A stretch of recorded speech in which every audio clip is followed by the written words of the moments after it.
Call this hearing to order. This is the American Energy Initiative hearing, and we've had 8 hearings on the subject of the American Energy Initiative. We've examined many of the challenges and opportunities confronting America's producers and consumers of energy. I want to thank all of our witnesses today. We look forward to your testimony. There is not any question that we have many issues facing our country, and none more important than energy, both on the transportation side and the production of electricity side, because the cost of energy goes a long way in determining how competitive we are in the global marketplace and creating jobs in America, these jobs being created in other countries. The Obama administration, and particularly President Obama, has done a tremendous job when he's out there speaking about how he wants to support energy. He talks about speeding up the permit process. He talks about more drilling. He talks about the impact of regulations on jobs. And all of us agree with his statements, but the reality is that his administration, the departments, seem to be taking the exact opposite tact of what he's talking about. For example, there's been an air permit relating to drilling off the coast of Alaska that's been sitting there 5 or 6 years and has not been issued yet.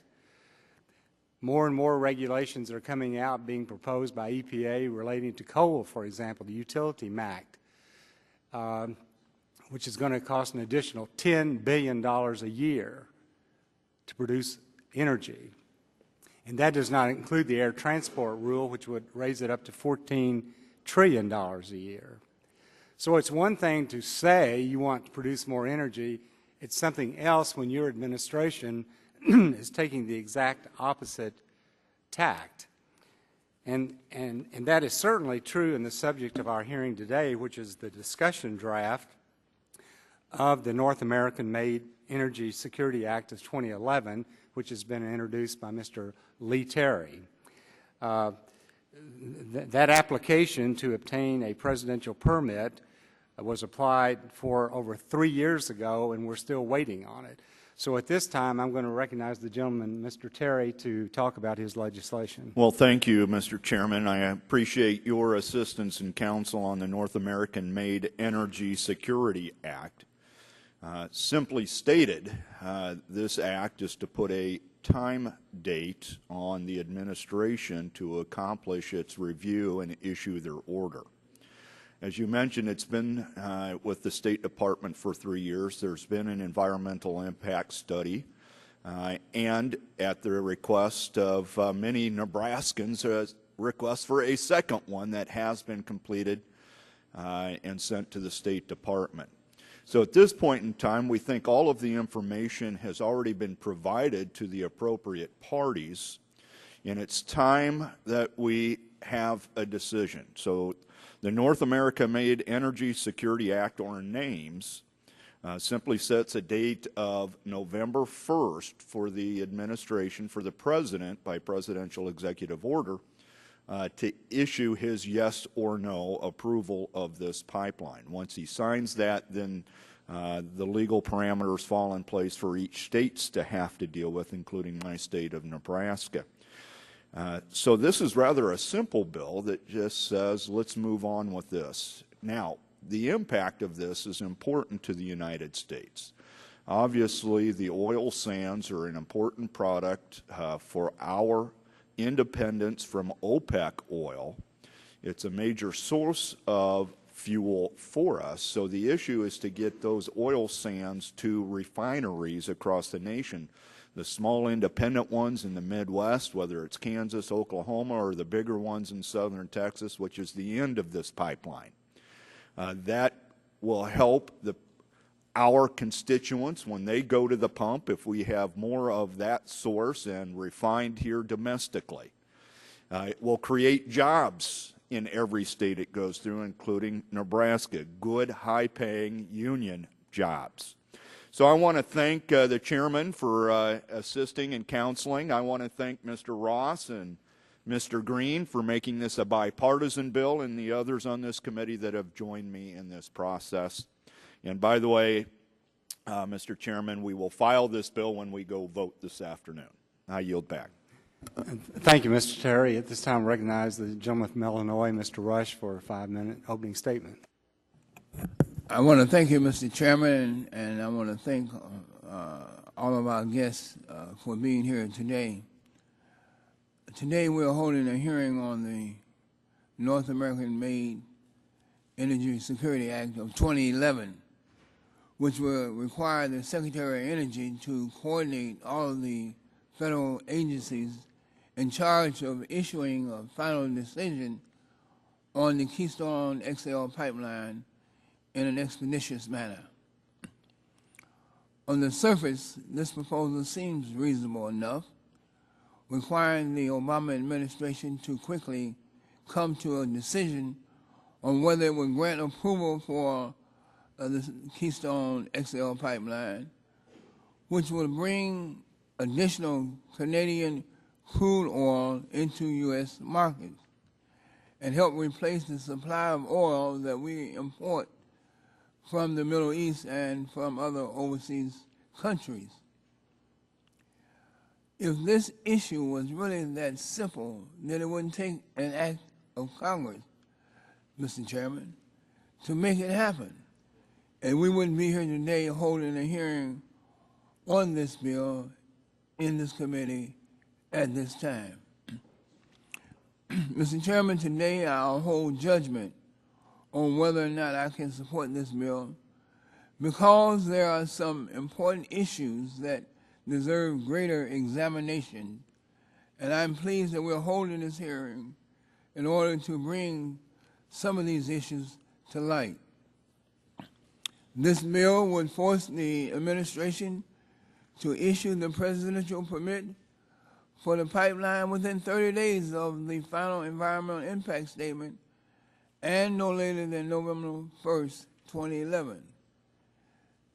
This arbitrary timeline will reduce the allotted time that federal agencies will have to determine the national interest in deciding this proposal by almost 2/3, while also reducing or eliminating the 30-day public comment period.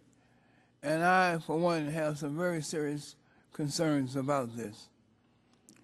I believe public input is a vital and necessary part of the determination process, especially for local communities that will most be affected by a decision to move forward.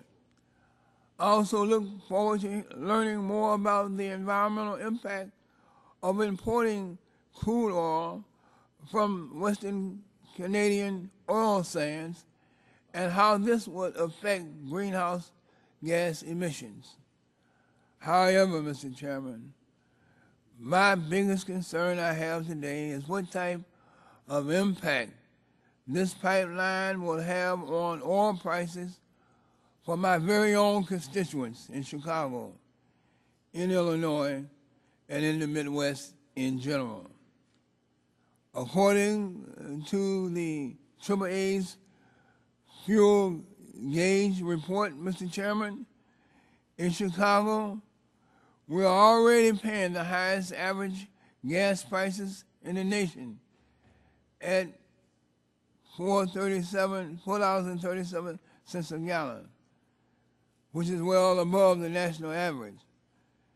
And Mr. Chairman, I might add that yesterday I filled the tank up and it was $5.15 that I had to pay.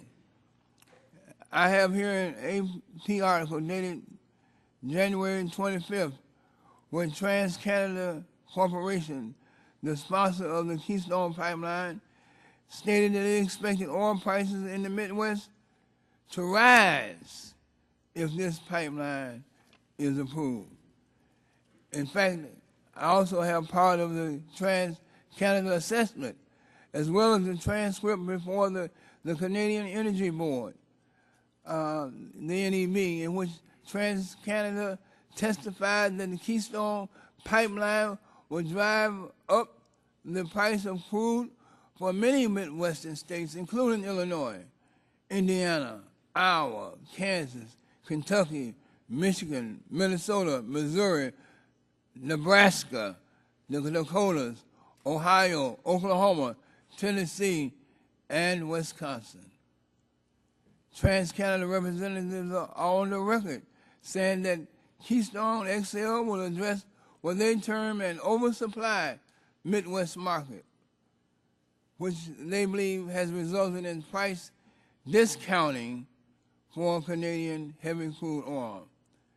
Building this pipeline will divert supply from the Midwest to the Gulf Coast, and I quote, Mr. Chairman, the resultant increase in the price of heavy crude is estimated to provide an increase in annual revenue to the Canadian producing industry in 2013 of $2 billion to $3.9 billion US dollars.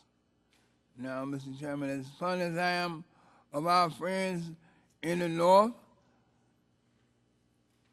I would much rather keep that $2 to $3.9 billion in the pockets of our constituents in the Midwest rather than giving it to our close friends, our deeply held friends in Canada. I look forward to this hearing, Mr. Chairman, and I yield back the balance of my time. Thank you. Mr. Upton is not here this afternoon. Is there anyone on our side that would like to claim his 5 minutes? Recognize the gentleman from Oregon, Mr. Walden. Thank you very much, Mr. Chairman. I'd take a minute or two here of the time just to say, look, we've got a heck of a problem in this country with access to enough affordable oil and gas. And it seems to me that if we could build the Trans-Alaska Pipeline in a matter of a couple of years as a result of an act of Congress to expedite its construction and produce and bring to the lower 48 through Valdez incredible amounts of oil, we should be doing this as well and working with our best trading partner in the world, Canada, to get this done. It will create jobs in the United States. It will bring 700,000 barrels per day of crude oil to the United States. I, for the life of me, can't understand how adding to supply, and by some economist model, drives up cost. I always thought it was the other way around. If you add supply, you drive down costs, and I still am a firm believer in that value of economics. And so if we're going to ever get more energy independent in the United States for our transportation fleet, while we work on other forms of energy for transportation, we still need more oil and gas. We still need the ability to access America's great reserves and those of our neighbors and do so in the most efficient way possible. And that's why I support this legislation, because I think this will help out. With that, Mr. Chairman, I don't know if there are others on our side that I could yield to Mr. Scalise for such time as he may consume. Well, thank you, Mr. Chairman. Appreciate the ability for us to hear the testimony from our panelists. I'm looking forward to hearing it. I know as we have been promoting ideas to lower gas prices and create jobs, the sad reality is it's this administration's policies that have actually been running thousands of energy jobs out of our country and leading to dramatically higher prices for energy. You know, it was the president himself who said just 2 years ago that he would prefer a gradual adjustment to near $4 a gallon gasoline. That was the president's comments. I'm sad to say the president's gotten his wish, because now we are near or at $4 a gallon gasoline. It was his own energy secretary who sat before our committee just a few weeks ago, couldn't even articulate an answer to Congressman Gardner's question about what's the president's plan to lower gas prices. The Secretary of Energy, President's secretary, said somehow we have to figure out how to boost the price of gasoline to the levels in Europe. Again, they're getting their wish. But they're doing it at the expense of families all across this country who are paying dramatically higher for gas prices today, more than double what the price was when President Obama took office. So we have seen an assault on American energy by this administration, and it's coming at a steep Obama premium, as I call it, at the pump. And people are fed up with it, and I'm glad that at least this House Republican Congress has taken action to reverse that trend, to say, let's become more energy secure. And of course, in Canada, our biggest trading partner for oil, our biggest importer of oil, and frankly, I want to see us completely eliminate our dependence on Middle Eastern oil. And we can do that if we increase production here at home and work with our partner in Canada to instead of having their energy go to places like China to keep that here. And this pipeline represents billions of dollars of investment, up to $13 billion. I'm reading the testimony from one of our panelists today, $13 billion of private investment associated with the Keystone Pipeline, not to mention thousands more high-paying jobs that will occur in America if we do this. So we reduce our dependency on Middle Eastern oil, we create more jobs here at home, and we lower the price of gasoline because we're increasing the supply. And in the futures markets will recognize once you untap that potential, you will lower the price. And again, maybe the president won't be happy with that because the president's comments are very clear. The president said, like I said, in 2008, he would prefer a gradual adjustment to near $4 a gallon gasoline. Well, guess what? The price of gasoline back then when he made those comments was less than $2 a gallon. So while the president's getting his wish on raising gas prices and the wish of his energy secretary, Americans are fed up with the premium that we're paying at the pump. And we can do something about it. And here's one good example where we can create great jobs here at home and reduce our dependence on Middle Eastern oil at the same time. I hope the administration doesn't continue to promote failed policies that are costing us jobs and leading to higher prices at the pump. And I'd yield back. Thank you. At this time, I recognize the gentleman from California, Mr. Waxman, for 5 minutes. Thank you, Mr. Chairman. Today we're holding a hearing on legislation to short-circuit an ongoing decision-making process and pressure the Department of State into approving a massive new oil pipeline called Keystone XL, which would carry a sludge made from tar sands through the middle of America. This project would raise gas prices, endanger water supplies, and increase carbon emissions. What's good for oil companies is not always good for America, and that's especially true of this proposal. True energy security means reducing our oil dependence and moving to cleaner, safer domestic energy. That's not tar sands. Canadian producers must burn vast quantities of natural gas to extract tar sand sludge and then use a lot more energy to process it into something approximating conventional crude. On a life cycle basis, tar sands may emit almost 40% more carbon pollution than conventional fuel. That's why this project is such a big step backwards environmentally. Some will say we have to make trade-offs and sacrifice our air quality for lower gas prices. But with this project, we would be sacrificing our air quality for higher gas prices. And you don't have to take my word for it. That is what TransCanada told the Canadian government in its official permit application. TransCanada said that the pipeline will address oversupplies of crude in the Midwest, which produce, quote, price discounting, end quote. Reducing those supplies by moving crude to the Gulf means higher prices for Canadian crude producers and higher gas prices for Midwestern consumers.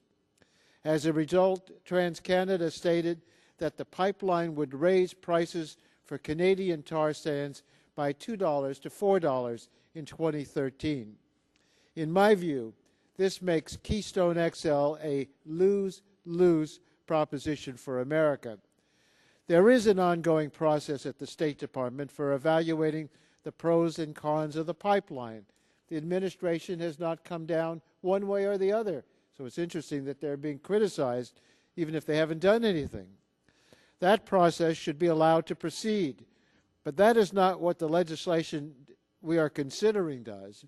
It takes the extraordinary step of interfering in the ongoing State Department review, and it pressures the State Department to approve the project on an expedited time frame. Congress should not be playing this role. The State Department should evaluate the proposal on its merits, not be ramroded by Congress into approving a boondoggle for the oil industry. One question that has arisen about the project is how it would affect Koch Industries, a largely private-held oil company run by the Koch brothers. According to press accounts, Koch would be one of the big winners if the pipeline is approved. My staff contacted Koch last week to learn more about its investments in tar sands. Other oil companies, such as ConocoPhillips and Shell, have been willing to discuss their interest in developing tar sands. but Koch refused to answer basic questions. The company's representative told my staff that Koch is not an investor in the Keystone XL pipeline and has not taken a public position on the project. But the representatives would not discuss whether Koch would export oil from Canada through the new pipeline, whether Koch holds tar sands leases, or whether Koch has plans to produce oil from tar sands. I think these are legitimate questions. Koch is a large political donor and major backer of the Tea Party. Members and the public are entitled to know whether the company would be a prime beneficiary of this legislation. Last week, I wrote to Chairman Upton and Chairman Whitfield to seek their assistance in getting answers. Today, I learned that they will not make any inquiries. If their objection is that Koch should not be singled out by the committee, I have no objection to asking other companies about their interests in tar sands. What I do object is to protecting Koch from legitimate scrutiny. And I will continue to discuss this with the chairman. This pipeline and the legislation that supports it will enable the oil companies to charge American consumers more for their gasoline while increasing carbon pollution and endangering precious water supplies. We know who will lose. We also need to find out who will benefit. Thank you, Mr. Chairman. Thank you, and once again, welcome the witnesses today. We have one panel of witnesses, and we do look forward to your testimony. We have with us Mr. Dan McFadden, who is chairman of the Alberta Energy Resources Conservation Board. We have Mr. James Burkhardt, who's the managing director of Global Oil, IHS Cambridge Energy Research Associates. We have Mr. Alex Pourbaix, President of Energy and Oil Pipelines, TransCanada. We have Mr. Jeremy Simons, is it Simons? Simons, Senior Vice President, Conservation and Education, National Wildlife Federation. We have Mr. Murray Smith, President of the Murray Smith and Associates. And we have Mr. Stephen Kelly, who is the Assistant General President of the United Association of Plumbers and Pipe Fitters. All of you will be recognized for 5 minutes for your opening statements, following which we will be asking you questions. I would note that there is a little instrument on the table there. It has red and yellow and green lights, and when it gets to red, we'd appreciate if you'd think about concluding your remarks at that point. Mr. McFadden will recognize you for your opening statement. And be sure and turn your microphone on.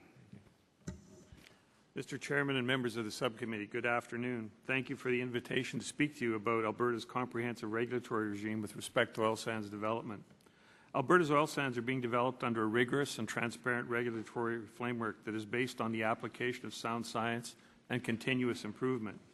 Our integrated and comprehensive regulatory regime is founded on stringent legislation and regulation that takes into account environmental, social, and economic impacts, as well as resource conservation and technical excellence. Or to put it another way, the regulatory regime is designed to ensure oil sands are developed in the public interest. Implementing this regulatory regime is the responsibility of 3 regulatory agencies: the Energy Resources Conservation Board, the Alberta Department of Environment, and the Alberta Department of Sustainable Resource Development. The RCB is arm's length, a quasi-judicial independent decision-maker established through legislation 73 years ago by the Alberta government. The Government of Alberta created the RCB to ensure that the discovery, development, and delivery of Alberta's energy resources takes place in a manner that is fair, responsible, and in the public interest. The RCB directly administers 7 provincial acts which ensure that all aspects of oil and gas development are carried out in a responsible manner. The Board is responsible for setting down detailed regulatory requirements through regulations and directives. We have a budget of about $175 million annually and about 900 staff working in 13 locations across Alberta. About 1/3 of our staff members are licensed professionals, including engineers, geologists, and environmental scientists. About 100 of our staff in our offices in Calgary and Fort McMurray are focused strictly on the oil sands. With bitumen reserves of 170 billion barrels, we have a responsibility to ensure the oil sands are developed in a sustainable way.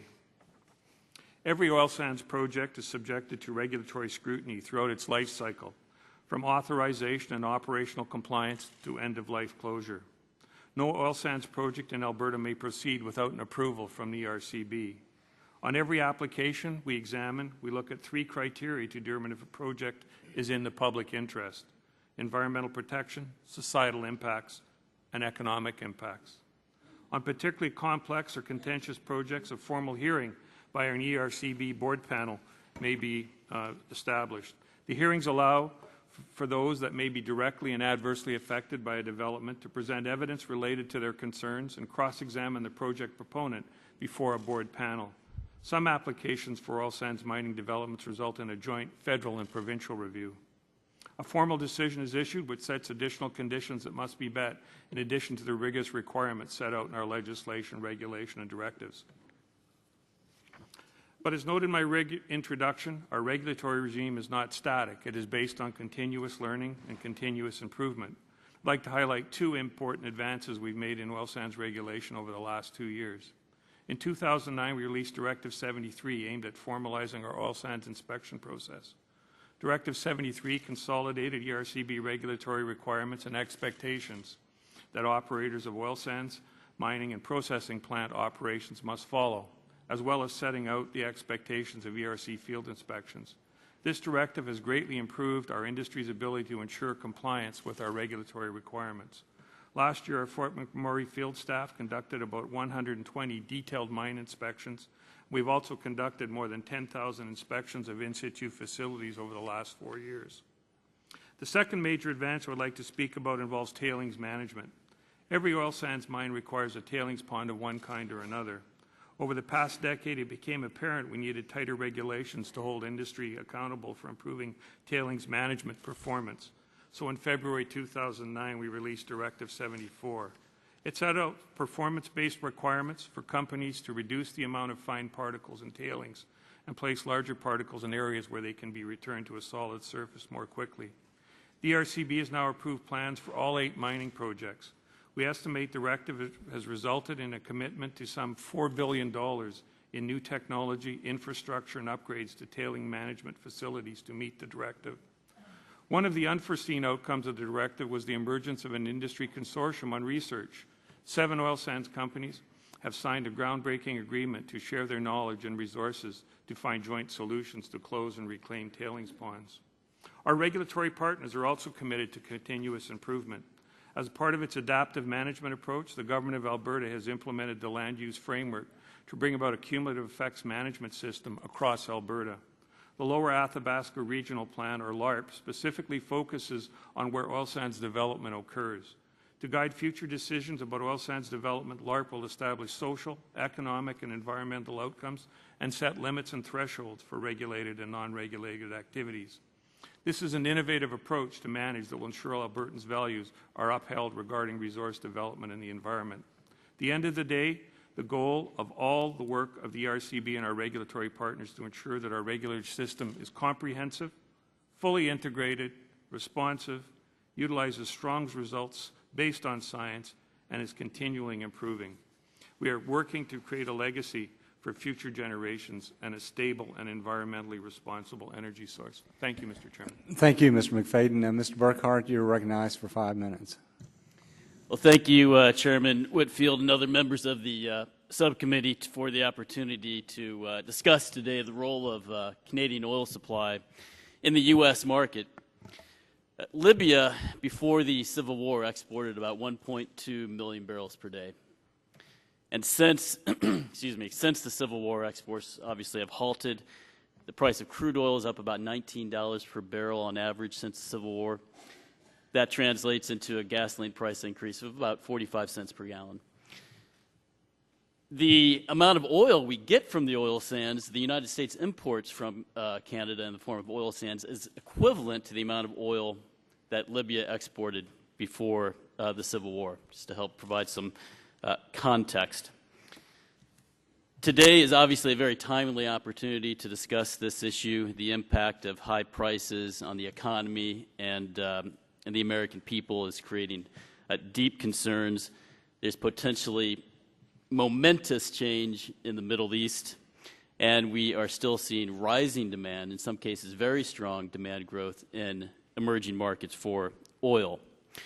But in the realm of U.S. energy security, one of the biggest achievements in the past decade has been the growing role of Canadian oil supply in the U.S. market, and is connected by land-based pipelines, not waterborne imports. Last year in 2010, we imported about 2 million barrels per day of Canadian crude oil. That made Canada the #1 foreign source for oil by far. That's about 22% of U.S. crude oil imports last year were from Canada, up from 15% just a decade earlier. What's been driving this growth? It's the growth in the Canadian oil sands, which is a mega resource that's right next door to the U.S. Without the oil sands, we would be faced with a tighter oil market and higher prices. The oil sands are also relatively new, at least in the context of the oil industry. In the 1970s, there were no imports of oil sands. But by 2010, the oil sands alone were equivalent to what we imported from our #2 source of supply, Mexico.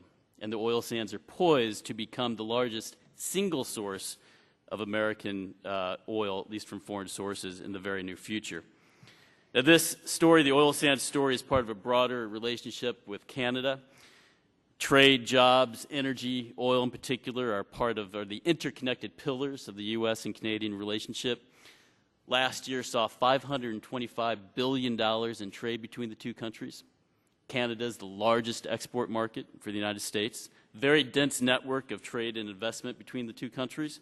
And trade with Canada is what 8 million jobs depend on in the United States. The multi-billion-dollar Keystone XL project is also among the largest projects in this country that could start construction in short order. Now, the Canadian oil sands could play an even bigger role in the U.S. market, which would benefit consumers. Pipeline infrastructure in this country needs to catch up with trends in oil supply growth. The growth out of Canada has been strong. It could continue to be strong. And we're also seeing strong supply growth in the northern Midwest, North Dakota and Montana. Oil production in that area, namely the Bakken Formation, could double over the next 5 to 6 years. Some of that oil would also find its way on the Keystone XL pipeline if it is approved. So the Canadian oil sands could play a bigger role, but they lack greater access to the market, which is currently depriving the broader U.S. market with oil that is available from both Canada and the United States. And a more flexible, robust supply system would be better able to handle shifts in supply and demand. It would not result in higher gasoline prices, certainly not in the Midwest. The more supply there is in the global oil market, the lower prices are for a given level of demand. Midwest gasoline prices are already comparable to the national average. In fact, year to date, they're slightly higher. And why is that?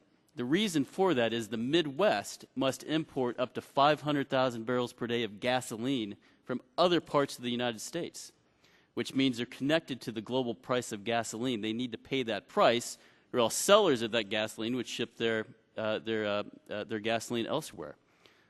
So the Midwest gasoline market is connected to the global oil market, but there is currently a disconnect in the crude oil market in the Midwest. And if expansion is not enabled, if the pipeline system is not able to expand to become more robust, Asia is certainly an alternative. In terms of GHG emissions, we calculate through a meta-analysis. We looked at 13 different studies. Life cycle greenhouse gas emissions for the oil sands are about 6% higher than the average crude oil consumed in the United States, 6% higher. So just to conclude, a fact-based discussion and informed dialogue will help Americans and Canadians achieve a balance to enhance mutual prosperity. Just some key fundamental facts to review. The oil sands are a mega resource right next door. The oil sands have made Canada the #1 supplier by far. Growth in Canadian oil supply to the U.S. is reorienting imports and enhancing energy security through land-based connections. But the U.S. pipeline system needs to catch up with these changes in supply.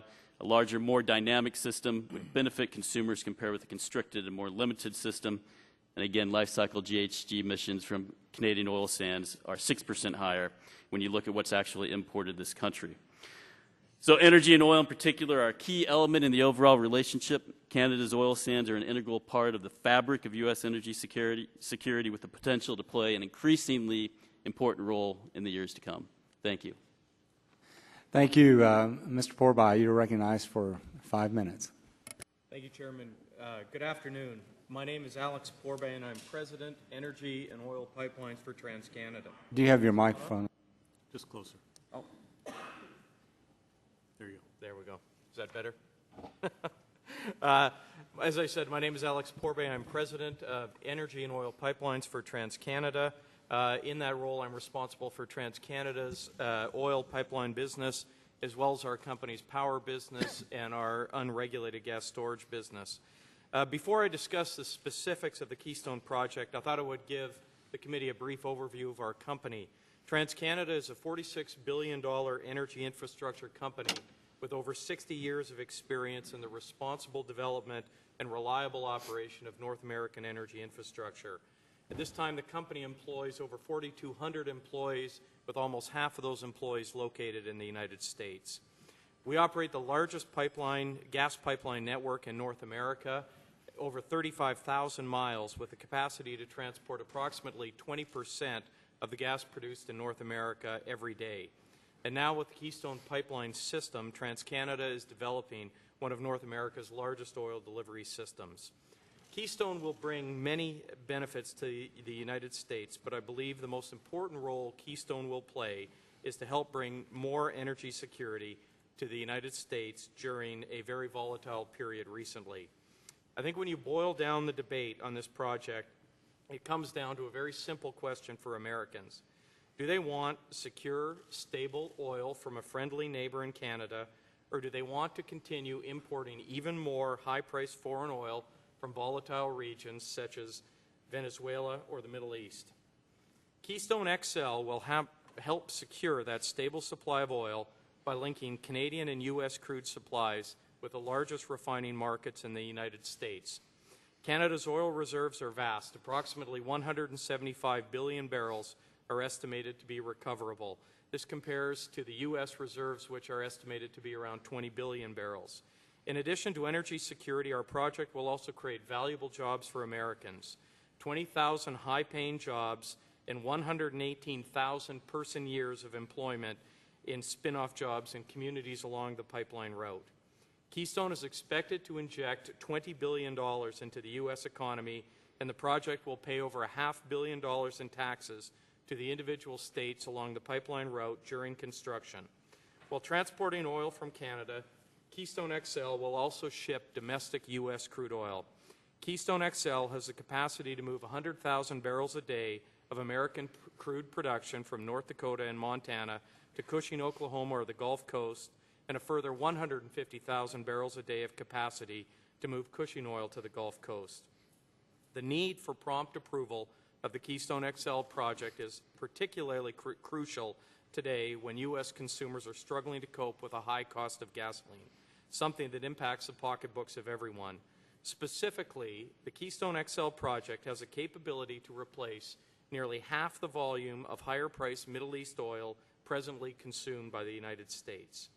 A recent Department of Energy study found that the delivery of Western Canadian crude oil to U.S. Gulf Coast refineries by Keystone would fill a gap being created by declining supply from traditional heavy crude suppliers such as Mexico and Venezuela. The supply further projected that if Keystone XL was not built, more oil would be shipped by foreign countries to the U.S., primarily from the Middle East, to fill that gap. I would like to take a moment to talk about pipeline safety. Keystone's opponents have attempted to characterize oil pipelines as unsafe and dangerous. These allegations are untrue. Keystone XL will be safe. We are using the latest technologies and the strongest steel pipe from American and Canadian mills to build a pipeline. It was designed, built, and will operate in excess of the present regulatory standards. In addition, it will be monitored 24 hours a day, 7 days a week. 16,000 data points along the entire route of the pipeline are linked to satellites with data being refreshed every 5 seconds. If we detect a drop in pressure, our control center will remotely close valves, isolating the line and shutting it down within minutes. TransCanada has also agreed to implement 57 additional conditions developed by our regulator that go beyond the existing federal standards, such as increased inspections and more shutdown valves in sensitive locations. I want to emphasize that the Keystone XL project has already undergone a thorough and comprehensive review process. We submitted our presidential permit close to 33 months ago. Since 2008, we have held over 90 open houses and public meetings along the pipeline route. We have given hundreds of hours of testimony to local, state, and federal officials and submitted thousands of pages of information to government agencies in response to questions. Before I conclude, I would like to address misinformation that has been reported in the media on the oil the Keystone XL pipeline will transport. The bottom line is very simple. Oil is oil. The heavy oil transported in the Keystone pipeline system is very similar in chemical properties and physical characteristics to heavy oil from California, Venezuela, and Mexico that is transported daily throughout the United States and consumed in refineries. It is completely false to say that this oil is heated or that it is more toxic, corrosive, or shipped at a higher pressure than any other similar crude oil transported or consumed in the United States. Our opponents have gone so far as to describe the oil we transport as tar sludge, and I can tell you that this oil is like any other oil that is consumed in U.S. refineries.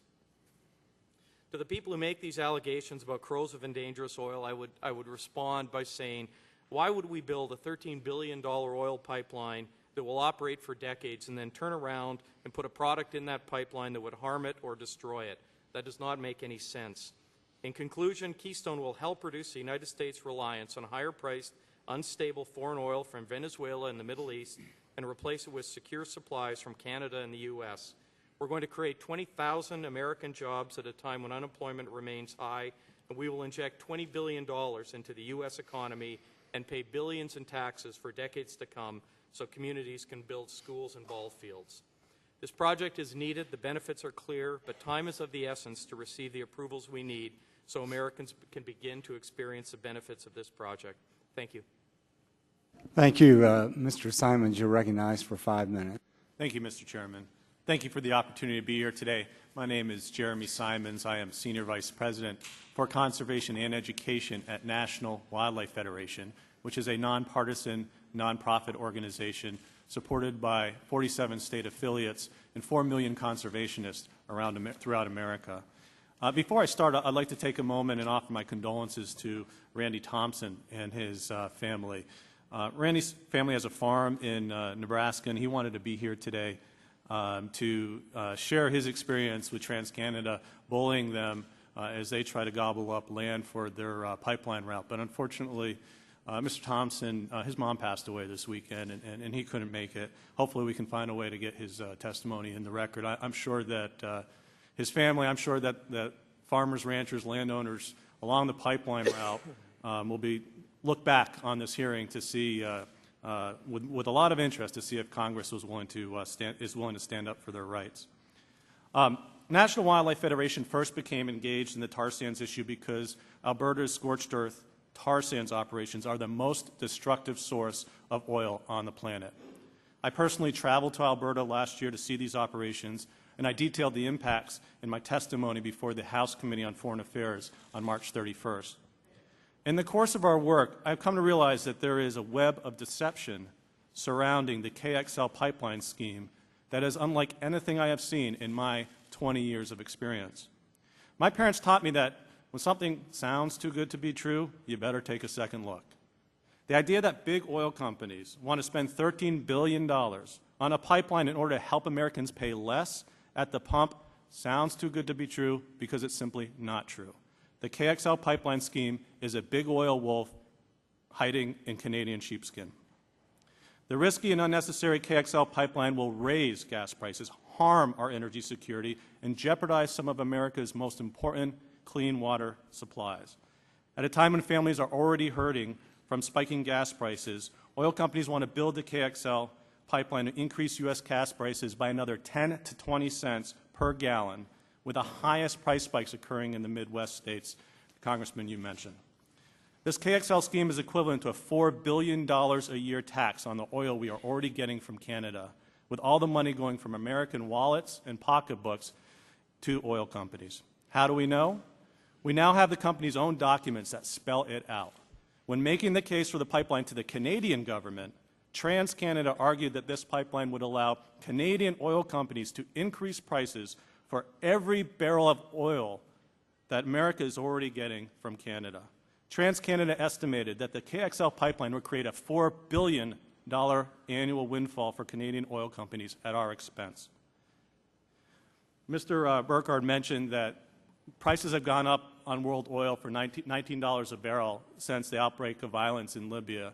What hasn't been mentioned is that the price of Canadian oil has gone up $30 a barrel in that same time frame. That doesn't sound like our friendly Canadian neighbor. That sounds like the same old oil companies that won't let any global crisis go to waste. Piping Canadian oil across America does not make it American oil. The KXL pipeline scheme opens the Canada-China oil route that oil companies have long sought. The pipeline will take Canadian oil that is already flowing to America in the Midwest refineries and instead send it to refineries on the Gulf Coast where they can export it. The data show that the KXL pipeline will do nothing to reduce our reliance on oil from hostile nations. A study commissioned by the Department of Energy concluded that the pipeline, quote, would not of itself have any significant impact on U.S. oil imports. The State Department's latest impact assessment has concluded that the proposed project would not substantively influence the overall volume of crude oil transported to the U.S. or refined in the U.S. The oil companies behind this project are desperate for Congress and the administration to rush the approval of this pipeline scheme because the truth is finally coming to light. From the very beginning, TransCanada has misled the U.S. State Department about the purpose of this pipeline. By hiding the ball in its permit application, TransCanada itself is responsible for any delays going forward as the facts are investigated. The arbitrary deadline included in the discussion draft would reward TransCanada for failing to be as transparent and forthcoming here today and in its permit to the application to the U.S. government as they were with Canada in their application to the Canadian government. The arbitrary deadline could also prevent the consideration of safety findings from several recent catastrophic ruptures of tar sludge pipelines. These investigations are not complete. Even though tar sands supply only a small fraction of the oil we consume, the pipelines carrying tar sands account for over half of all crude oil spilled in the U.S. in 2010. According to EPA, the toxic tar sludge from another massive spill to the Kalamazoo River watershed in Michigan has defied cleanup efforts because the heavy tar sludge sunk quickly beyond the reach of skimmers. Residents are still dealing with the health impacts, and thousands of great blue herons, geese, swans, and other wildlife have been killed. TransCanada's latest state-of-the-art pipeline, Keystone 1, has had 11 leaks in less than a year of operation. These recent spills are clear warnings that America's outdated pipeline safety laws are not prepared for highly corrosive and toxic tar sludge, and I urge the committee to set aside the idea of an arbitrary deadline and instead take a more critical and independent look at what this pipeline scheme really means for gas prices, for energy security, and for America's clean water supplies. Thank you. Thank you, Mr. Smith. You're recognized for 5 minutes. Thank you. And be sure and turn your microphone on. Thank you. There we go. Thank you, Chairman Whitfield, Ranking Member Rush, members of the committee. My name is Murray Smith. I'm a former elected member of the Alberta Legislature. I served from 1993 to 2004. I served in various cabinet portfolios, including the Minister of Energy from 2001 to 2004. And I served at the request of Alberta's Premier as Alberta's first official diplomatic representative to the United States from 2005 to 2007. Today I serve on various boards in the energy sector, and it's a privilege to be here to discuss U.S. energy supply. Firstly, let me thank the United States for being Alberta's top customer for natural gas and crude oil for the last 50 years. Today's hearing recognizes the importance of North American energy and the pressing need for new infrastructure to ensure North America's resources are being used to the advantage of consumers throughout the country. I also want to recognize the great contribution citizens of this country have made in developing a strong, vibrant, and responsible energy industry in Alberta. This 50-year relationship has built strong bonds between the two countries, and created wealth and prosperity for citizens on both sides of the 49th parallel. This energy relationship is deemed to be so important by the two countries that the North American Free Trade Agreement has a separate energy section that encompasses this relationship and ensures continued uninterrupted flow of energy into the U.S. from Canada. It is on this strong foundation that the opportunity to expand shipments with new pipelines has become a reality. Today, the U.S., while we hold this hearing, the U.S. will receive about 1.6 million barrels of oil from Alberta and about 2 million barrels in total from all of Canada. Canada is your largest non-domestic supplier of oil, providing over 9% of the total daily oil needs of this great country. Alberta is home to the third largest proven oil reserves in the world, totaling over 170 billion barrels. In context, Mr. Chairman, Alberta covers an area of 256,000 square miles, slightly smaller than the state of Texas, but producing about 1.5 times the amount of oil that Texas produces. And we expect this production to increase over the next decade. Alberta's oil sands are an important component to the U.S. recovery program. Producing oil from Alberta's oil sands adds great economic value to the economy of the U.S., billions of dollars, thousands of jobs generated each year. 470-ton trucks called Caterpillar 797Bs are manufactured in Decatur, Illinois. Each truck sells for U.S. $5 million. The engines are made in Indiana and tires come from South Carolina. The shovels that fill these large trucks and 4 scoops come from Bucyrus in Wisconsin, now owned by Caterpillar. Consulting and fabrication expertise for extraction and separation equipment comes from U.S. companies, one of whom just received a $1 billion contract for a new oil sands facility. Upgrades to refineries to process Alberta oil in the U.S. creates new jobs for construction workers, tradespeople, engineers, and steel manufacturers. These expansions will increase volumes of Alberta oil into major U.S. markets. Multiple studies have placed job creation in excess of 13,000. Clearly, Mr. Chairman, Alberta oil delivers more economic value per barrel than any other barrel of oil imported into the U.S. And it arrives via underground pipelines in a safe, uninterrupted, secure supply 365 days a year. Unlike an oil tanker that can be traded many times and increase in price from time to shipment to arrival in the U.S., pipeline crude is contracted at an initial strike price and leaves little or no room for price speculation through its journey to the destination terminal. Canada, and predominantly Alberta, has been the premier supplier of crude oil and refined products to the U.S. for the past 8 years. We have helped replace declining U.S. production, reduced imports from Venezuela, reduced imports from non-continental oil supply. Oil and gas companies spend more money on environmental issues than any other sector in the Canadian economy. Companies continue every day to improve the efficiency, cost, and environmental sustainability of oil sand operations. Air quality in Fort McMurray exceeds that of Toronto 98% of the time, and New York City 100% of the time. Carbon emissions from oil sands production differ only marginally from heavy oil production in Venezuela, Mexico, and the heavy oil of California. Mr. Chairman, the dynamic tension of environmental pressures and cost efficiency serve to reduce oil sands greenhouse gas emissions, as proved by industry's record of reducing emissions annually. Personally, I serve on the board of 2 emerging technologies designed to reduce emissions and surface disturbance. NSolve is a solvent-based technology that reduces greenhouse gas emissions by some 85% and uses no water in its in-situ oil sands extraction.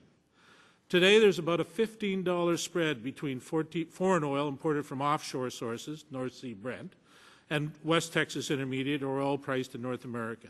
If refineries in the Gulf Coast could refine Alberta crude, consumers could expect a savings at the pump from crude oil replacement of some 1 million barrels a day.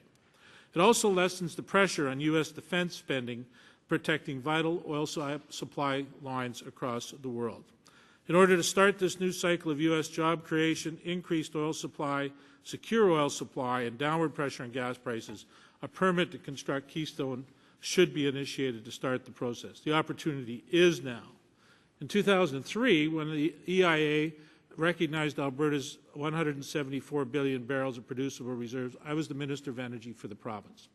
I knew this global recognition would create an avalanche of investment. In the past years, well over $40 billion has been invested. Today's oil sand investors include China, South Korea, Japan, Thailand, Norway, France, and U.S. private sector companies. A pipeline is in the permitting process to move Alberta crude to a port in Western Canada and from there to Asia. Once new markets are reached, the product will be forever lost to the U.S. If the U.S. delays, it will never recover the opportunity it stands to gain today by expanding pipeline infrastructure now. Canada and Alberta have stood shoulder to shoulder with the U.S. from World War I, World War II, and today as we meet, our troops are deployed in Afghanistan and fly together in Libya. We've fought together, we've died together, and now we can build together. We can build a stronger North America, a more secure North America, and a more prosperous North America. Thank you, Mr. Chairman. Mr. Kelly, you're recognized for 5 minutes. Thank you. Thank you, Mr. Chairman. And be sure and turn your microphone on. All right. Thank you, Mr. Chairman.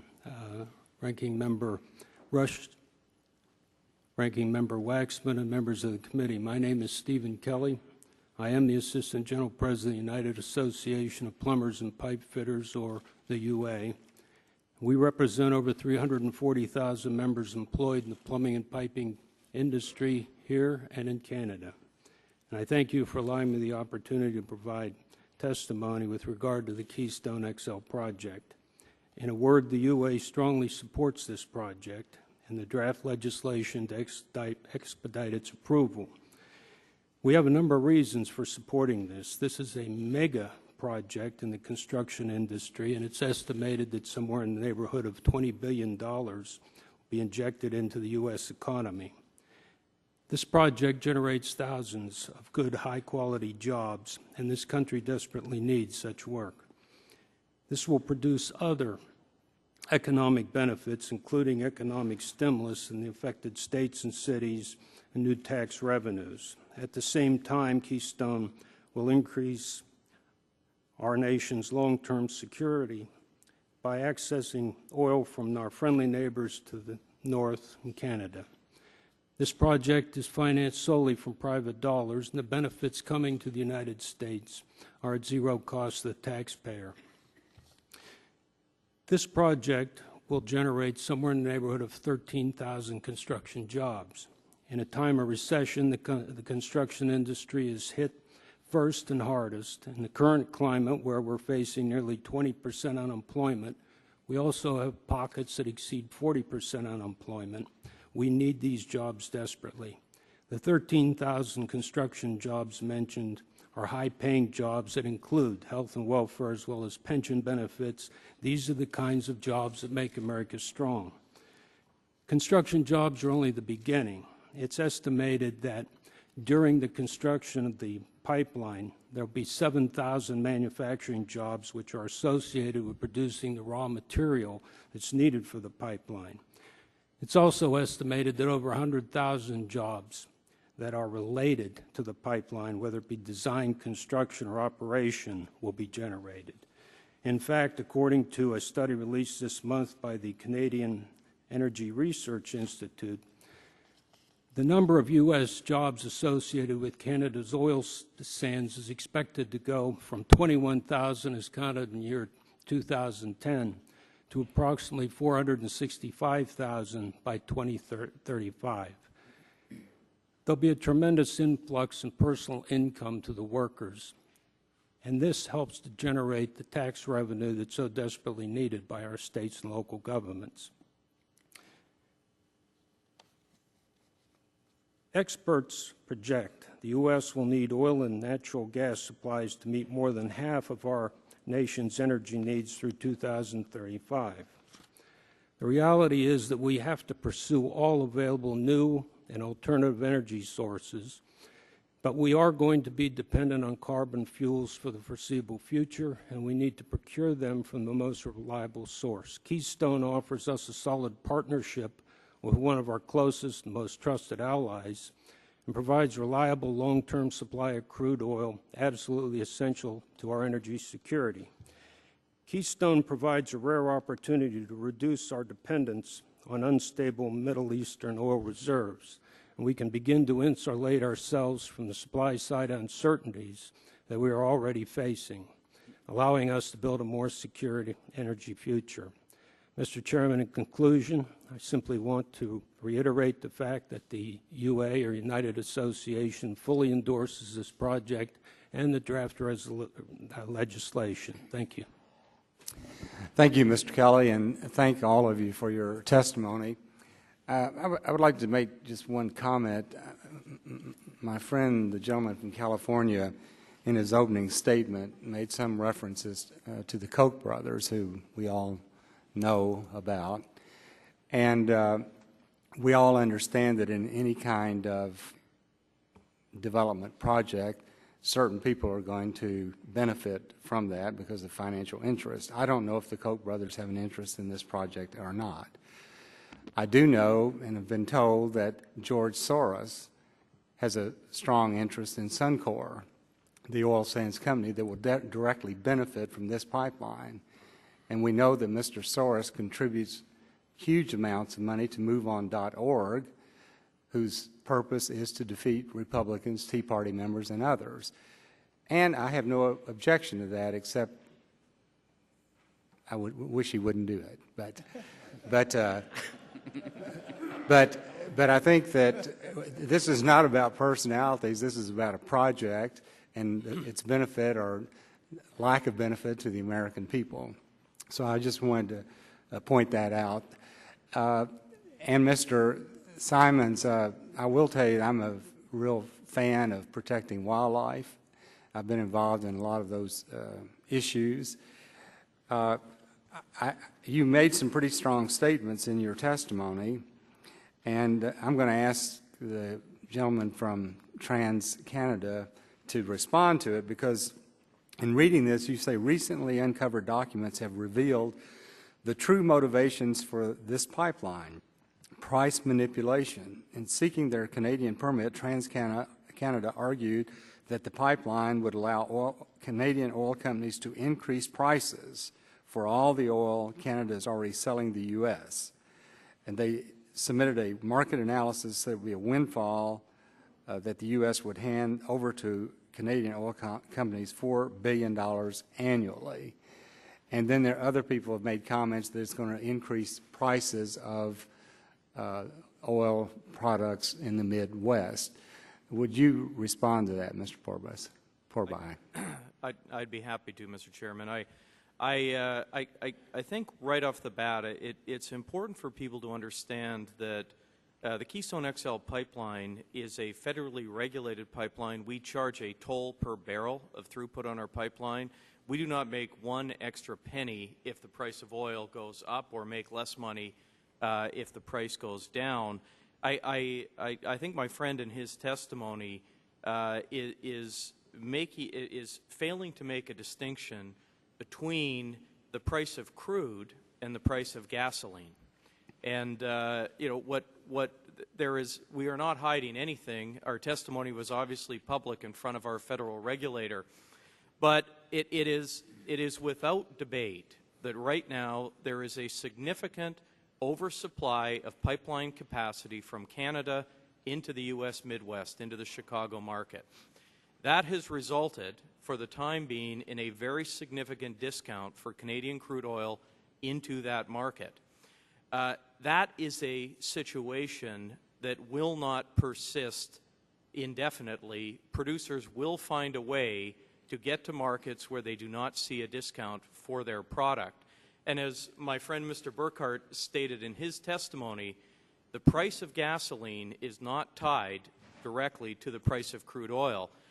In the Midwest right now, as Representative Rush mentioned, Chicago gas prices are as high or higher than anywhere else in the country, and yet crude oil prices are lower than anywhere in the country. So while it is true that building Keystone XL building the Keystone XL pipeline will likely reduce the very significant discount that Canadian producers receive for their crude, that crude will still remain the cheapest source of crude by a long shot that U.S. refineries have access to. And to give you an idea, today, Canadian crude regularly trades at a discount of $20 to $35 a barrel over OPEC-based supply.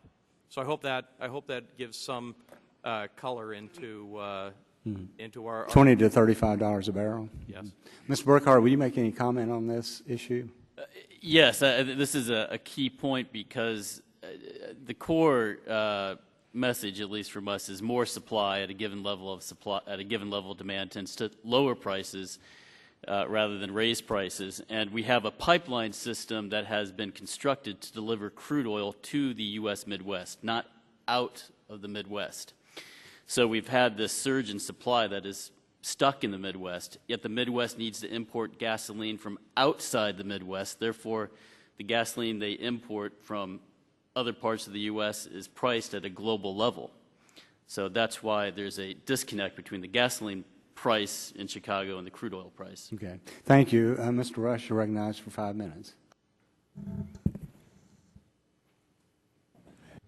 Mr. Simons, this seemed to me, you seem to have created quite a stir here in the hearing, and maybe you want to kind of respond to some of the characterizations of your testimony by some of your colleagues at the table there. Did you fail to distinguish between crude oil prices and gasoline prices in your testimony? And what are some of the other matters that you might have to say about these glorious comments from the microphone. Thank you. Thank you, Congressman. I do agree on one thing. I agree that TransCanada isn't the company that makes more money when prices go up. But the oil companies, the many oil companies, Valero and others, will make a lot of money, and they are in partnership in helping push this pipeline through. And the document, and it's right here, that's the application, says very clearly, I mean, it's only three paragraphs on crude pricing impact. And Congressman Waxman, you actually cited some of it, $2 to $3.9 billion in windfall profits to Canadian oil producers. Nothing in here about discounts and prices or any of the things that's in the testimony once they start coming down here to the United States and talking to unions and talking to others. A totally different story. The reason that we are focused on gas prices, and the evidence of that comes from Dr. Philip Verlager, who's a widely respected oil market economist. He started off in the Ford administration as a senior economist for the Economic Council. In a Star Tribune article, he says very clearly that, and I'll quote from it, U.S. farmers who spend $12.4 billion on fuel in 2009, according to the Department of Agriculture, could see expenses rise to $15 billion or higher in 2012 or 2013 if the pipeline goes through. And he goes on, millions of Americans will spend 10 to 20 cents more per gallon for gasoline and diesel fuel as tribute to our friendly neighbors to the north. So I think we're focused on the right issues. I don't think that the discount that's supposed for Canadian tar sands is real. The reason it's cheaper is because it's one of the dirtiest fuels on the planet, and it's really expensive to refine it. So you've got to buy it cheaper to begin with. In fact, only certain refineries can handle it because it's so dirty. Mr. Poorboy, Midwest gas prices, Chicago gas prices are exorbitant. My constituents are suffering. And I just want a simple answer to this question. How will this pipeline affect the gas prices in the Midwest? Will they increase it, or will they decrease it, or have no effect? How will it affect it? As Mr. Simons referred to, there is a possibility that by building this pipeline, Canadian crude oil producers will see a reduction in the discount that they presently receive for their oil. I think we testified it was a couple of dollars a barrel. Mr. Simons once again ignores that we're talking about the price of crude oil rather than the price of gasoline in the Chicago market.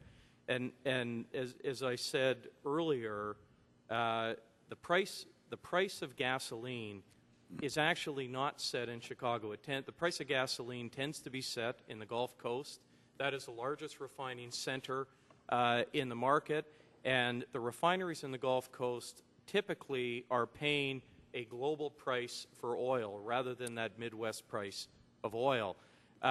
So what I would expect to have happen, and it's something that was also mentioned by others in this testimony, our project will be delivering an incremental supply of 700,000 barrels a day of crude oil into the largest refining market in North America, the market that sets the price of gasoline for the United States.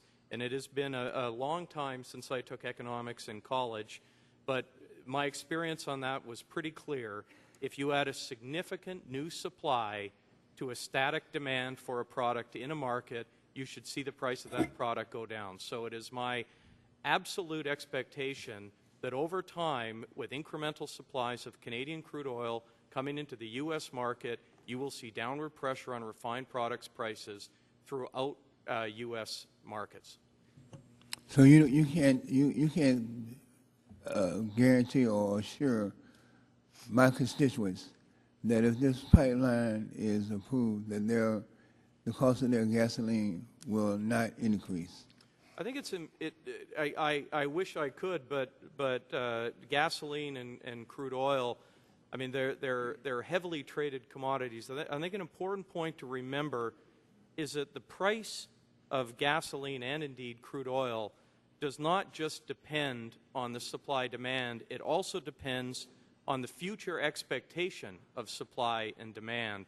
And with what has been going on in the world, the price of crude oil has risen across the world because of the perception that it is becoming harder to, or secure supplies of oil are harder to come by.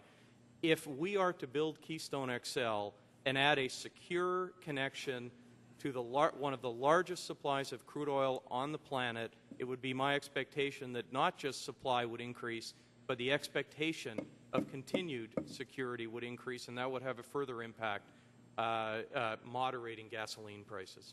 Well, thank you, Mr. Chairman. Yes, before I recognize Mr. Terry, Mr.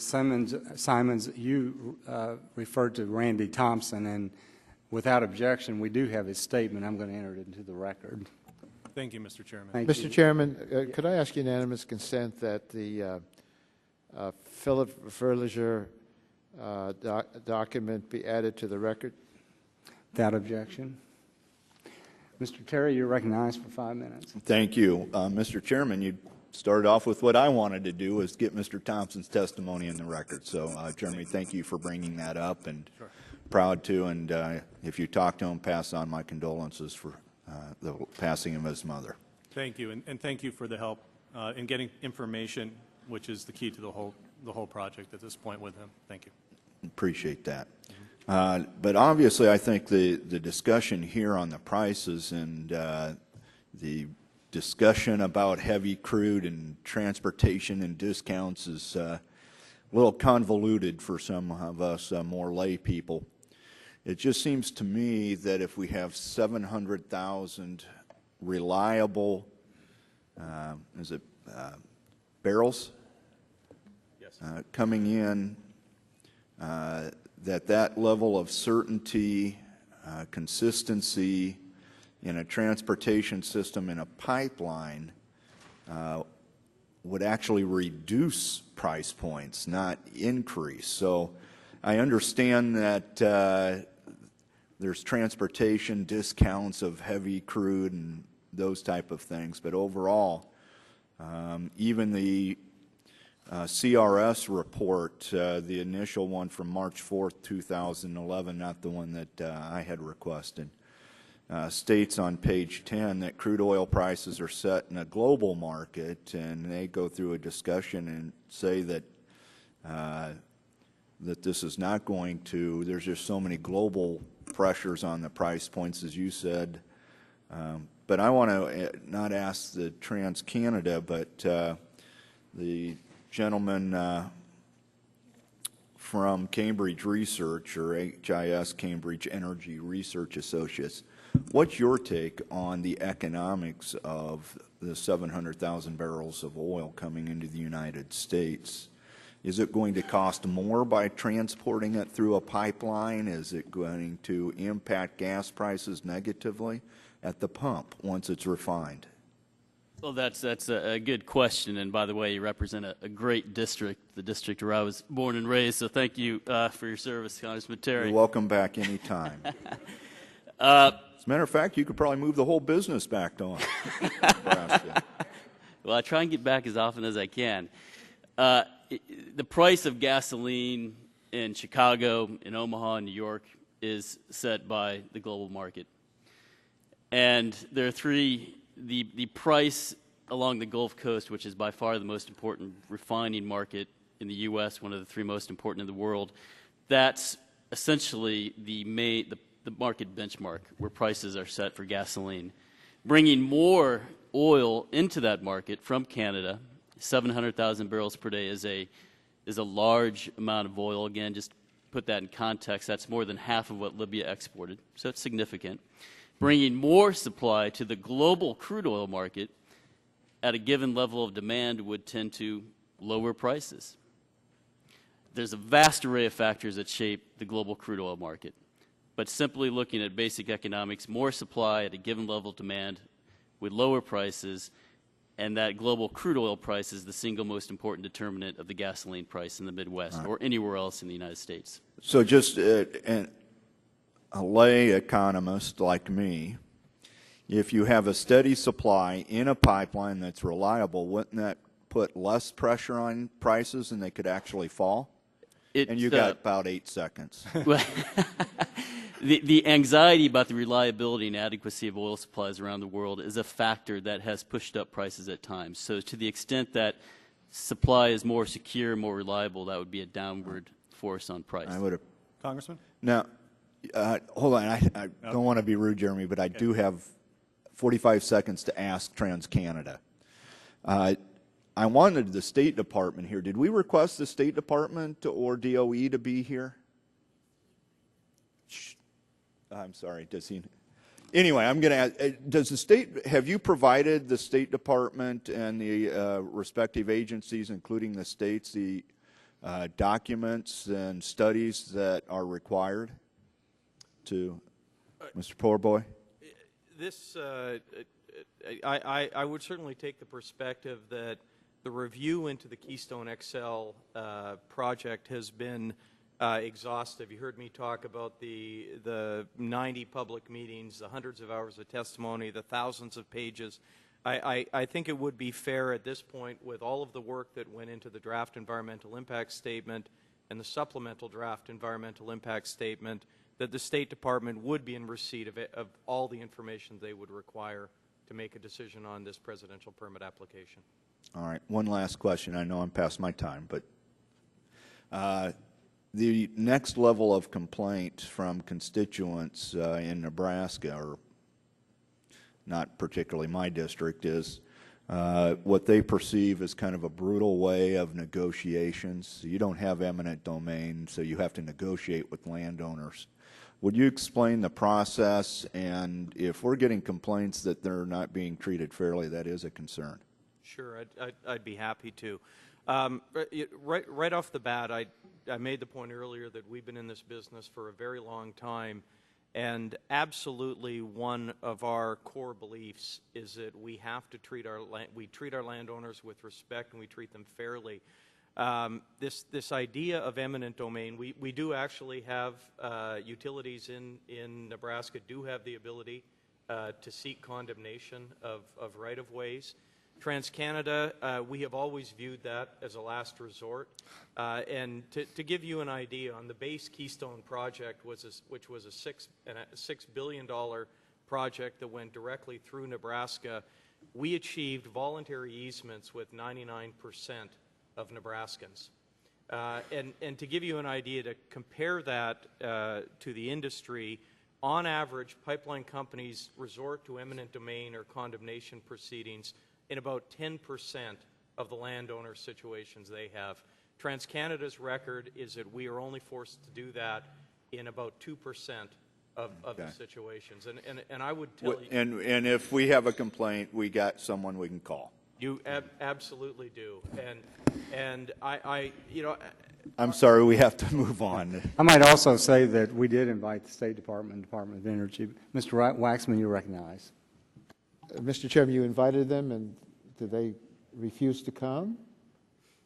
I've been told that they declined. I see. Mr. Porbay, your company has put the application in. The State Department's reviewing it. Do you have a reason to believe that they are not going to give you a fair review? No, as I said earlier, we have had a very exhaustive review, which I think is entirely appropriate given the magnitude of the project and ensuring that people and stakeholders are heard in this process. Why do you think we should change our law? If they're reviewing your application, it's been exhaustive, they're trying to make a decision. I know you'd like to be approved as quickly as possible. Do you think you need a special law? And was Canada prepared to pass special laws for Americans when your government takes too long? Taking too long? Is that the problem? No, we've certainly had no involvement in this proposed legislation, sir. You haven't. Okay. The question about the extra costs for the pipeline, Mr. Simons, we've already had unanimous consent to put in Philip Berlinger's editorial from the Star Tribune, and he makes a case that we're going to be spending $5 billion extra as a duty to Canadian oil companies for this project, if this project goes through. Explain that to us, because we hear such contradictory statements to the contrary. Yeah, it's really not that complicated. The oil companies want to make more money. They have a plan here. The whole supply issue is just everyone's working on a false assumption, a myth that's been perpetuated that building a pipeline with a lot of pipeline capacity means you're going to get more oil. That's actually not what's happening here. This is all about taking the oil that's coming into the Midwest and moving it down to the Gulf Coast, where they have access to China and other markets. And once they have that access, they can charge a higher price to anyone for all their oil. The theory that's being offered, I guess, is oil prices will go up, but gas prices won't. I don't know if you believe that, but I don't think I would be able to bank on that theory. What's really happening is, as the CEO of Valero said recently, America is becoming the middleman in the global oil business. We're importing lots of crude, we're refining it, and we're exporting more and more gasoline and refined diesel products around the world. We're actually significantly increasing our exports from the Gulf Coast. That's what they want to do. Gas prices will go up in 15 states, according to TransCanada's own analysis. Now, you indicated that some of this foreign-owned refineries in the Gulf will simply ship the refined product to China. Right. So it doesn't really do much good for us, does it? No, I mean, this is the gateway they've always wanted. I mean, these refineries, again, a pipeline taking Canadian oil to foreign-owned refineries in the Gulf Coast doesn't make it our oil. We have a big expansion being funded by Saudi Arabia. We have declining oil coming into Citgo refinery owned by Chavez. These are the kind of owners that are going to be in control of this oil. Now, this pipeline imposes other risks for America. The Ogallala aquifer provides drinking water for 2 million people and is critical for farming and ranching across the several states. And TransCanada assures us their pipeline will be safe.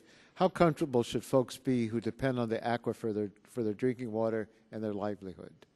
Well, this really strikes close to home for a lot of people, but having been down at the Gulf when Deepwater, just after the Deepwater Horizons explosion, we have to learn the lessons. We have to learn the lessons from the Commission that said our technology got ahead of our regulatory oversight safety. That's exactly what's going on here again. All the promises aside that we're hearing about safety and fail-safe and, on the second, I mean, just recently there was a Keystone, the last pipeline that TransCanada built, and 21,000 gallons shot 60 feet into the air, despite the claims that they're making. This type of oil is more dangerous than conventional oil pipelines. We need updated safety regulations, and PHMSA and the administration actually need to do a better job of getting out in front of this right now. In his statement submitted for the record, Randy Thompson, who's a Nebraskan farmer, raised the concern that the pipeline could threaten, quote, the largest natural body of clean water in this hemisphere with contamination, end quote. He also stated, quote, TransCanada has bullied and intimidated American landowners with threats of eminent domain.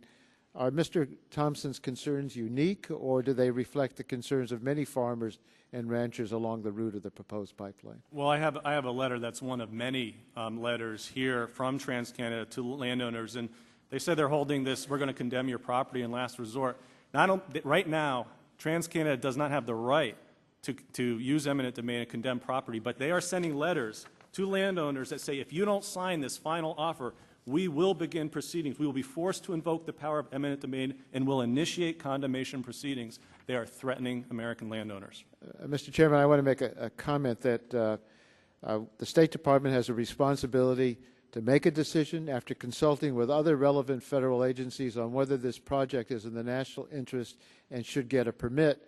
The last thing this committee should do is to set an artificial deadline and pressure the department into granting the permit. We will live with the consequences of this decision for decades or longer, and we should take the time to get it right. And furthermore, Mr. Chairman, I will discuss with you further about getting adequate information, whether it's from Mr. Soros or the Koch brothers or anyone else. We ought to get all the information that is needed for us to understand fully what are the consequences upon which this hearing is based. I yield back my time. Thank you. Mr. Scalise, you're recognized for 5 minutes. Thank you, Mr. Chairman. I want to try to bring the questions I have back to what the focus I think most people in the country are concerned about, and that is lowering the price of gasoline and creating jobs. And, you know, while it's been just kind of glossed over that, but some people on the panel have implied that this is just shifting oil from the Midwest to the Gulf Coast and no increase in supply. The numbers I've looked at show that you would have a dramatic increase, over 700,000 barrels more of Canadian oil coming into the United States and into refineries along the Gulf Coast, areas that I represent, where despite what some people think, they pay what the world price of oil is for the oil. To suggest that somehow mysteriously they're going to have some deal where I'm going to convince you to pay even more than the spot price than you can get it for in other places just because it's from Canada. You know, I think maybe some people need to go back and take some basic economics courses to understand supply and demand. And I want to ask you, Mr. Burkhart, about that question as we talk about an increased supply coming into America, in this case roughly 700,000 barrels more coming in from Canada, which hopefully would reduce some of that oil that's being shipped in by tankers from places like Saudi Arabia, other Middle Eastern countries that don't like us, where numbers I've seen, over 70% of all the oil spills come from tankers, surely not from pipelines. If you can address the question of increased supply, what that would do to price, both what the refineries would pay, but also the price at the pump. This is thank you for the question, Congressman. And one of the issues about is the pipeline needed? Is there going to be too much supply? In the next couple of years, refineries in the U.S. Midwest will be saturated with supply. So if the U.S. government decides to enable greater access of Canadian supply, namely oil sands, to the rest of the country, that would allow that oil to be delivered to refineries in Texas and Louisiana, which are the most sophisticated in the world. A lot of those refineries in Texas, Louisiana, they process heavy crude oil. They've made very large investments to process that type of crude oil. A lot of the oil sands product that could come down from Canada is similar in its characteristics to that heavy crude oil. So there would be a welcoming market along the Gulf Coast that could also back out crude oils from other countries. Also, some important sources of supply, Mexico and Venezuela, are struggling to maintain production, and they're two of the very largest heavy oil suppliers at the moment.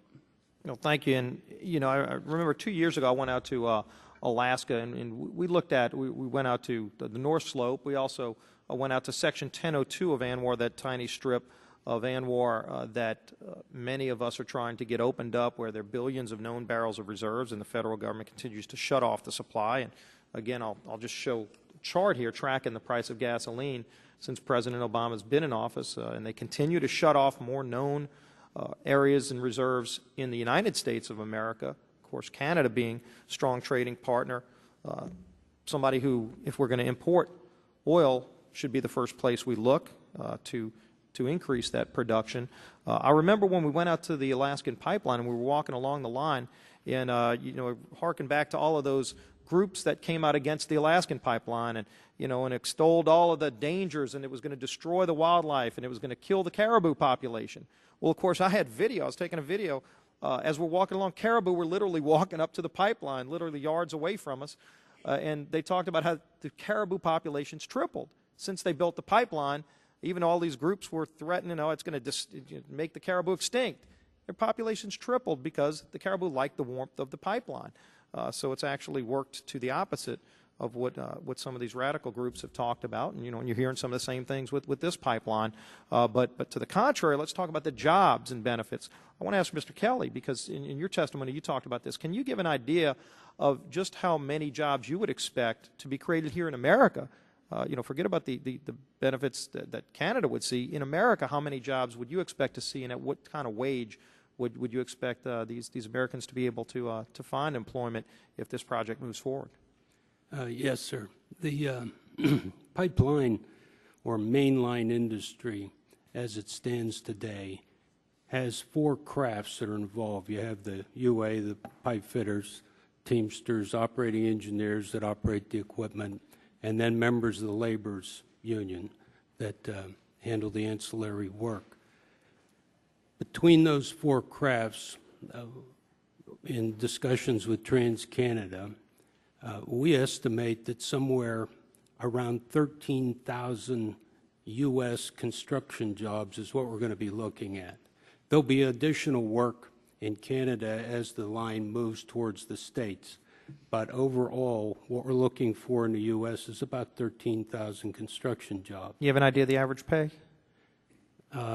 It's going to run with wages and fringe benefits around $50 an hour.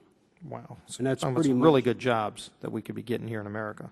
Well, that's the kind of jobs we have to have. The pipeline industry or mainline industry in the U.S. has been quite successful. And our pipeline local, not last year, the year before, worked 12 million man-hours on just pipeline. This line here is about 1,600, a little over 1,600 miles long. It'll have somewhere in the neighborhood of a dozen pump stations. And so there's a great deal of construction work involved just in installing the line. Thank you, Mr. Chairman. I yield back. Thank you. Gentleman from Texas, Mr. Green, is recognized for 5 minutes. Thank you, Mr. Chairman. And I have a statement I'd like to place into the record. And I do represent a district in East Harris County where we asked the State Department to have a hearing. They didn't have one at the end of it in East Harris County. And we had testimony. Of course, we have 5 refineries, and 2 of those refineries I know do use heavier ore from both Pemex and from Mexico, and PDVSA from Lyondale. Mr. Buckhart, you talked about how ongoing advances in technology and operational experience have demonstrated that environmental concerns, particularly greenhouse gas emissions, are being addressed. Life cycle GHG emissions for the average oil sands product actually imported from the United States are just 6% higher than those of the average crude oil consumed in the United States. How do the oil sands compare to the heavier crude currently being refined from Venezuela and Mexico in our district? And the research I've seen is there's very little difference between the two, so we're already refining heavier crude. Is that correct? Yes, certainly on our analysis of 13 different studies about life cycle greenhouse gas emissions, those from the oil sands are comparable to a number of other crudes that are currently consumed in the United States. Certainly they're similar to the heavy crudes that we currently import. Well, and again, there's a price difference that most people don't understand. If you have heavier crude, it's less per barrel than maybe $112 a barrel that may be lighter sweet crude. Heavier crude is much less expensive because it costs more to refine it. Yeah, absolutely, and that's why the refineries along the Gulf Coast have made these very significant investments to enable them to process the heavy crudes, because there is a lower price relative to the other. Well, I know at the Lyondale refinery in our district, they made a $2 billion investment to be able to handle Venezuelan heavier crude. But they didn't get any exemption from clean air standards because they're using heavier crude than they are light sweet in their refinery. They still have to comply with the same environmental laws that the refinery down the street, in our case maybe down the road, would be that's using lighter crude. You don't know of any waivers they get by using heavier crude, the standard environmental protection? I'm not aware of any. Okay. Mr. Porbo? Corbett, yes. Corbett, pardon me. You talk about how the pipeline application process date has already substantially exceeded the duration of the two most recent similar cross-border presidential permit applications. How long did it take to get these permit applications approved? The two previous applications that I referred to in my testimony were our initial base Keystone, and a competitor company of ours, Enbridge, had a similar presidential permit request for their Clipper pipeline a couple of years ago. And in both those cases, from start to finish, it was around 20 months. Okay. And this one's taken how long so far? We're close to 3 years now, and looking for a decision towards the end of the year. Okay. So your testimony is there should be some oversight because of the distinction between the time for the approval of these three. Sorry? Yeah, there should be some oversight by Congress because it's taken so long in this application compared to the previous two. You know, we really haven't taken a public position on the proposed legislation. I think our perspective is that we have had a very comprehensive review process on this permit, and we take comfort that we are seeing increasing focus to have a decision on this permit before the end of the year. And let me ask a question very quickly. Keystone agreed to comply with 57 additional conditions developed by PHMSA for the Keystone project, and yet Mr. Simons says that there's something about this would operate under higher pressure using thinner steel than pipeline carrying less danger products. Is there any validity to that? I have to admit, I have pipelines everywhere in our district, and I've lived along them my whole life. Are they actually going to be able to use thinner steel? No. This pipeline uses a thickness of steel that is in common use for crude oil pipelines throughout the world. And it seems like if it's heavier crude, it would have less, it's harder to get it through the pipeline than it is lighter sweet crude. Well, despite the comments about this viscous tar sludge, I can provide assurances to the committee that the oil we're transporting on this pipeline is not tarry, it is not sludge, it is very liquid crude oil. Mr. Chairman, I have additional questions, but if I could, Mr. Kelly, thank you for being here. I was actually at your local pipe fitters on Friday in Houston, 211, and I work with the other local too, and believe me, every time I visit with them, they ask me about where this pipeline's at in the process. Thank you. Thank you. Gentleman from West Virginia, Mr. McKinley, is recognized 5 minutes. Thank you, Mr. Chairman. Alex? Yes. I can't pronounce that last name. No one else can either. Can you give me just some insight? If this pipeline, for whatever reason, is not authorized and back, are the oil sands going to dry up and not come to the United States? Well, I think Mr. Smith talked a little bit about what the options are for oil sands production. I think one thing that should be made clear to everybody in this hearing is that the oil sands are a truly massive resource. Hundreds of billions of dollars have been invested both by domestic Canadian companies, a large amount by American companies, and as Mr. Smith mentioned, an increasing investment by China, by Korea, and their national oil companies. And I think it would not be an exaggeration to state that the oil sands are really expected to be the engine of economic growth for Canada for the next 50 years. And so you're going to continue producing them and shipping them someplace. Well, with the investment, that's really the bottom line. Is absolutely. So therefore, I want to go to Mr. Simons, if you could, please. I didn't pick up, I'm sorry, I missed who the author, you had some paper that you're referencing, Right. some document that was saying gas prices will go up 10 to 20 cents?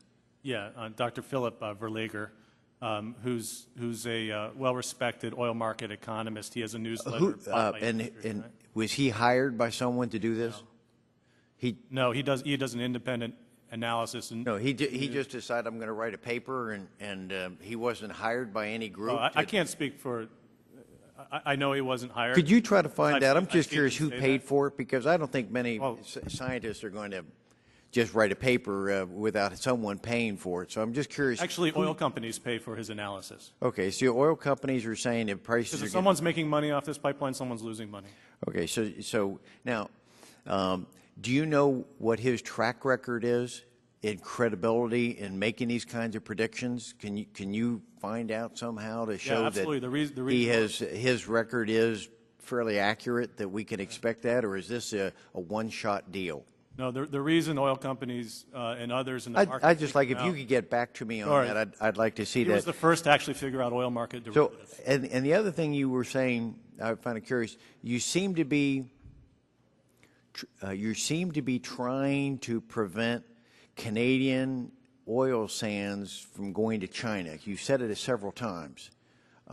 Is that a fair statement, or did I mishear that? You didn't want it to go to China? Well, I think there's a whole web of deception saying that this is going to make us more secure when really they're trying to get it to China and to other. But so we're willing to put potentially 20,000 jobs at risk because of a hypothesis you have or a theory you have that this could go to China. You're not willing to see 20,000 Americans find jobs. Well, I'm just telling you what the data says. I thought this was an informational hearing and what the Department of Energy. Well, and the Department we of ship State- coal to China every day, and it hasn't had that impact on. If you think shipping it to China is going to raise the price of oil in America, but we ship coal every day to China, and we're not seeing that increase attributed to the exporting of coal. I think it's a bit disingenuous in your argument. And the other is that I've got to say, Mr. Simon, wouldn't it make more sense for them to just simply build a pipeline over to Seattle than it would be to take it 1,700 miles down to the Gulf Coast? If they're trying, if they have this clandestine study to ship it to China, this doesn't make sense. We could debate all day, where the oil should end up, but here's the thing we have to remember. The presidential permit is a green light for a foreign energy company to come take the rights of Americans to protect their land away from them. If there is not a national interest need, the president is What ordered happens, by Mr. Simon, Congress not I hear you. that. What happens, Mr. Simon, if do you have some kind of inside knowledge that the president's not going to approve this? What happens if he approves it? I have no. Are you going to be just as outraged as you are now? I have absolutely. No, we have been very clear with the administration. We oppose this pipeline. Do you have copies? Does anyone have copies of these draft conclusions? Do we have a sense of where they're going with the environmental impact? There is a supplemental draft supplemental environmental impact statement that now is available. And can you give us a short version, because we're running over time here? Do you have a short version? Does it say this is going to be catastrophic and we can't afford to have the 20,000 jobs in America? Nope. What's the sense of what it's saying? It concludes that it won't help our energy. Will the gentleman yield for a moment? I'm just waiting to hear his answer, please. I said it concludes that it won't help America's energy security. Will you yield just for a moment? I'm sorry? Will you yield for a moment? Would you yield to him?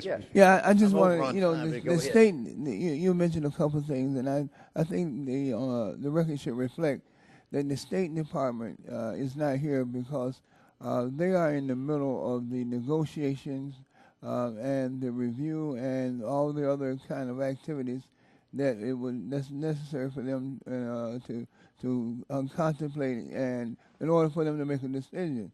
So they're not here at this hearing. I wish they were, because they feel as though it would be inappropriate for them to be at a hearing when they are in the middle of the negotiations. Take back my time on the thing. I'm not at. A couple of I'm sorry, I've got it back now.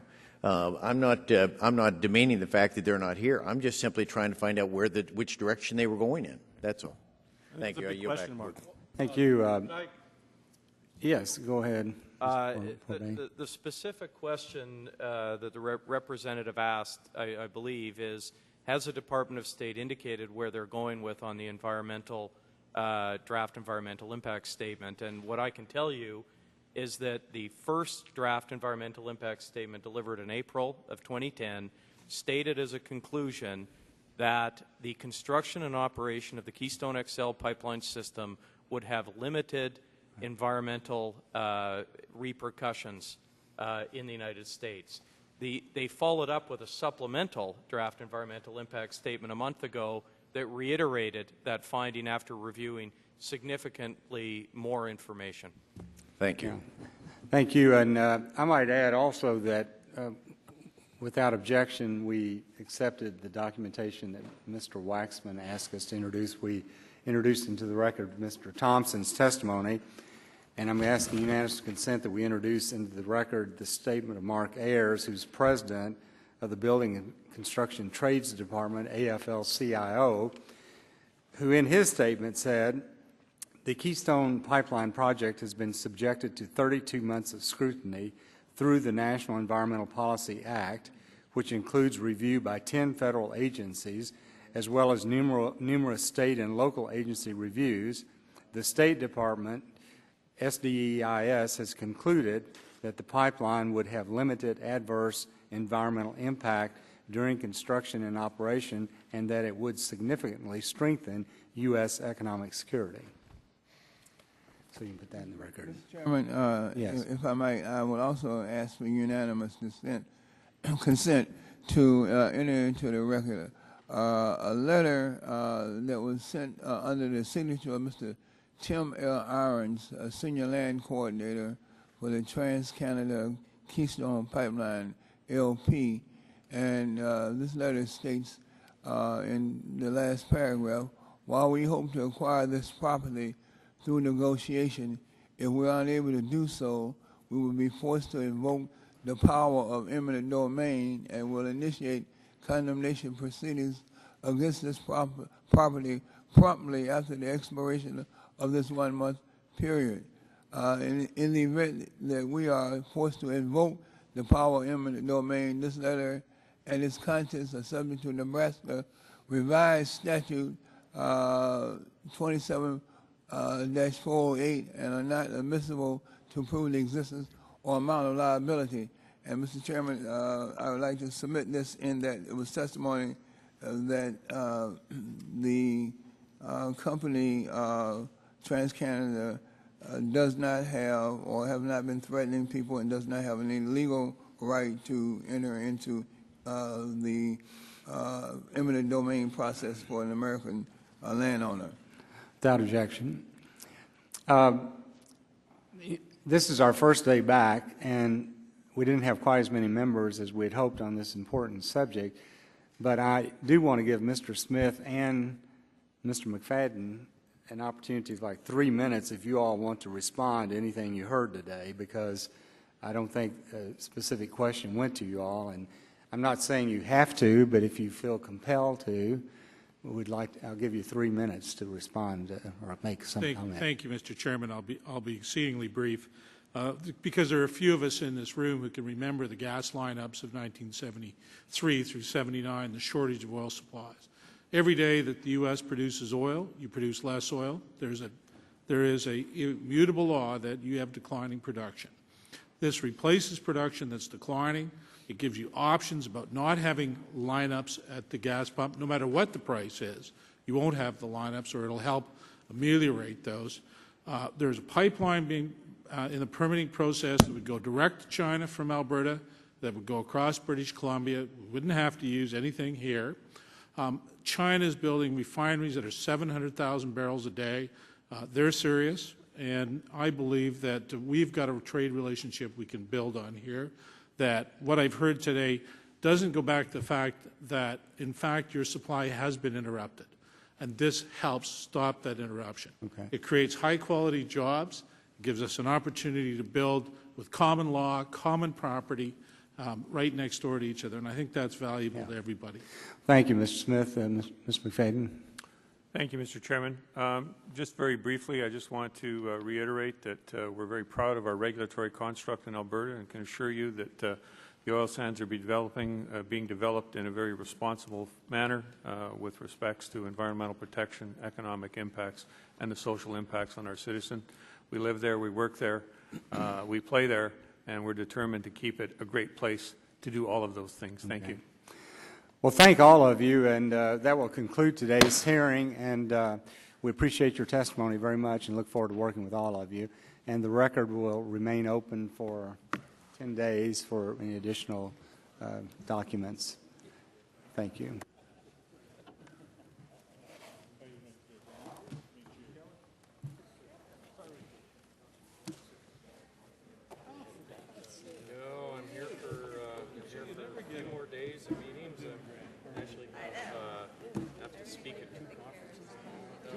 Conferences in the same days.